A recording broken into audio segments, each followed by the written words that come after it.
नमस्कार साथियों, मैं रजनेश रोहिला 123। साथियों, जो स्त्री अपने माता पिता, अपने सास ससुर की इज्जत नहीं कर सकती, वो किसी की इज्जत नहीं कर सकती। जो माताएं बहनें अपने बड़ों की सेवा करती हैं और उनका कहना मानती हैं, वो जिंदगी में कभी भी दुख नहीं पा सकती। हम अपनी सारी उम्र इस धन के पीछे गुजार देते हैं, लेकिन फिर भी हमें सुख नहीं मिलता। राम नाम ही एक काफ़ी होता है, नाम से ही सबका उद्धार होता है। एक योग कलयुग ऐसा है, इसमें भगवान का नाम लेने से ही जीव भवसागर से पार उतर जाता है। हम किसी को भी मंदिर में जाओ, मस्जिद में जाओ, गुरुद्वारे पर जाओ, किसी भी मंदिर में जाओ, वहाँ पर एक नाम ही मिलता है। और नाम ही एक ऐसा होता है जो जीव का कल्याण करता है। हमारे पास जो खजाना होता है, हम उस खजाने की तलाश नहीं करते। हम दूसरों के सामने भीख मांगते हैं, लेकिन जो हमारा खजाना है वो हम कभी भी नहीं संभालते। वो हमारा खजाना अंदर छुपा हुआ है। अगर हम उस खजाने को में से तलाश करें, उसको खोजें, तो हमें किसी के सामने हाथ फैलाने की ज़रूरत नहीं पड़ती। अरे, एक मनुष्य में इतने गुण दिए हैं, वो आदमी जो शौक चाहे वो कर सकता है, लेकिन हम तो अपने गुणों को ढक लेते हैं और अवगुण को हम अपने अंदर समा लेते हैं। कोई भी आदमी अगर अपने आप पर विश्वास नहीं करता, वो किसी के ऊपर कभी विश्वास नहीं कर सकता। सबसे पहले आदमी को अपने शुद्ध विचार करने चाहिए और कभी भी दूसरों का बुरा सोचने की शक्ति नहीं होनी चाहिए। हमें दूसरों का अच्छा करेंगे, जिंदगी में कभी भी दुख नहीं पाएंगे, क्योंकि हम अपना चाहे वो कितना भी बुरा करो, लेकिन भगवान अपने आप ही अपनी मदद करता है। अगर दूसरों का हम भला करेंगे, वो आदमी चाहे और कोई भी आदमी अपना बुरा करे, लेकिन भगवान अपना कभी भी बुरा होने नहीं देता। वो हमारी किसी न किसी रूप में मदद करता है। यदि हम ऐसा करेंगे तो हमें कोई भी दुख, तकलीफ, बीमारी हमारे सामने नहीं डट सकती। यदि हम किसी का भला करेंगे तो गरीब की सहायता करने से आदमी की 100 बीमारियां दूर हो जाती है। हम तो ऐसा नहीं करते। जिसके पास सब कुछ होता है, हम उसी को दान करते हैं, लेकिन गरीब का दान करते हैं, गरीब की मदद करते हैं, तो हमारी ज़िंदगी एक स्वर्ग बन जाएगी। हम घर को मंदिर मान कर चलेंगे तो हमें वहीं भगवान के दर्शन हो जाएंगे।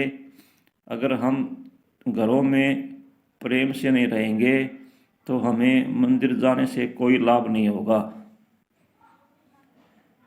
जब तक हम अपनी किसी भी प्रकार की बीमारियां दूर नहीं करेंगे तो हमें 100 बीमारियां का शिकार बन जाएंगे। हम भगवान के पास जाते हैं, हमें कोई चीज़ मांगने की ज़रूरत नहीं पड़ती। हम भगवान को ही मांग ले तो हमें सब कुछ मिल जाएगा। क्योंकि हाथी की पैड़ में सभी पैड़ें आ जाती हैं। हम सपने देखते रहते हैं, लेकिन हम उन सपनों के विचार अपने मन में लाते हैं। सपना तो सपना रहकर ख़त्म हो जाता है, लेकिन ये ज़िंदगी की फिल्म होती है, ये कभी भी ख़त्म नहीं होती, ये हमेशा चलती रहती है। कभी भी कितने भी दुख सुख आते हैं, दुख हमारा बहुत ही मित्र होता है। हम दुख से निकलते हैं तो हमें और शक्ति मिलती है और हम कठोर हो जाते हैं। दुख एक ऐसी चीज़ है जो आदमी को ठोकर लगने पर आदमी को मजबूत कर देता है।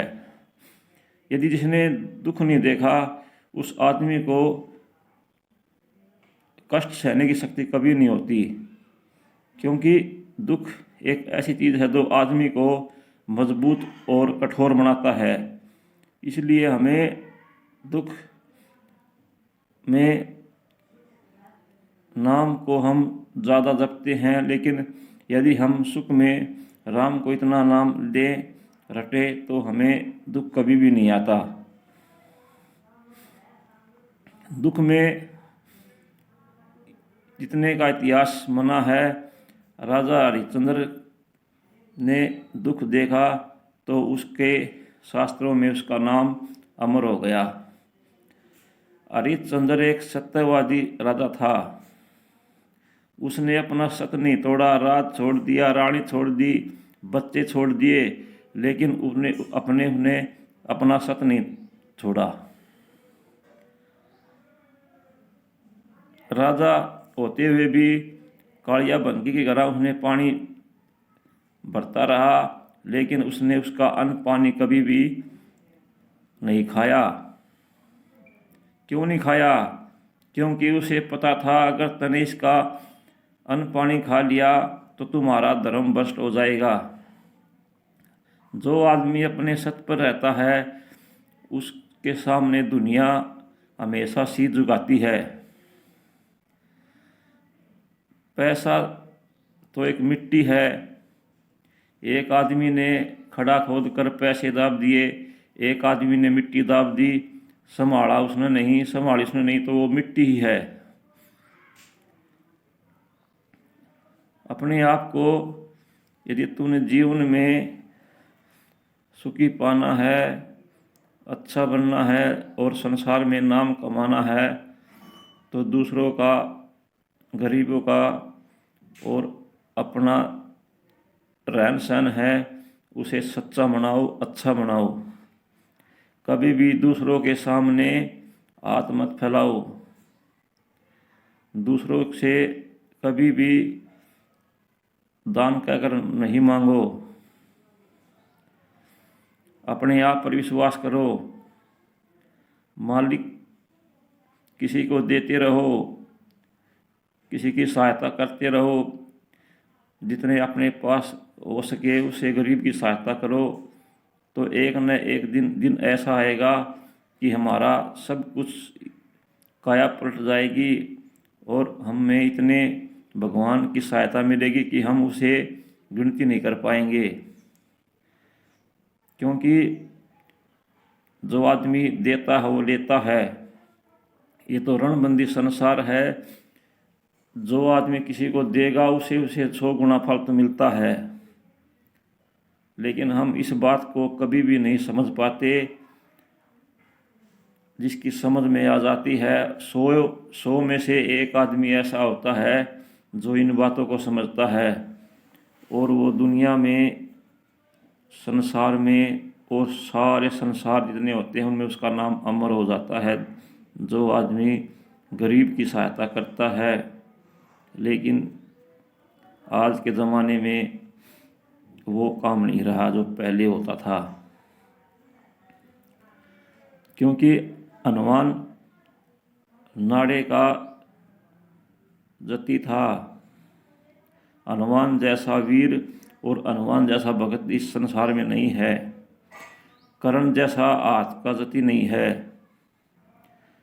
अरे कर्ण से लेकर चलो, कर्ण कितना दान करता था। और उसे एक सोने का पहाड़ मिला, क्योंकि जो आदमी देता है वो लेता अवश्य है। भगवान किसी को कम नहीं देता। हम जिसे पैसे उधार देते हैं वो हमारे पैसों को वापस नहीं देता, लेकिन एक मालिक ऐसा है जो इसको देता है वो उसे लेता है, वो उसे ब्याज, क्या ब्याज का ही ब्याज देता है। फिर हम इतने अन्यायी क्यों हो जाते हैं जो मालिक पर विश्वास नहीं करते। भगवान के सिवा और ऐसी कोई दूसरी शक्ति नहीं जो हमारा कल्याण कर सके। भगवान पर विश्वास ही एक ऐसी चीज़ होती है, अगर हम पत्थर पर विश्वास करें तो भी हमारी वो मदद करता है, क्योंकि हम उसे में मालिक को देखते हैं। सब साथियों को हाथ जोड़कर धन्यवाद। जय हिंद।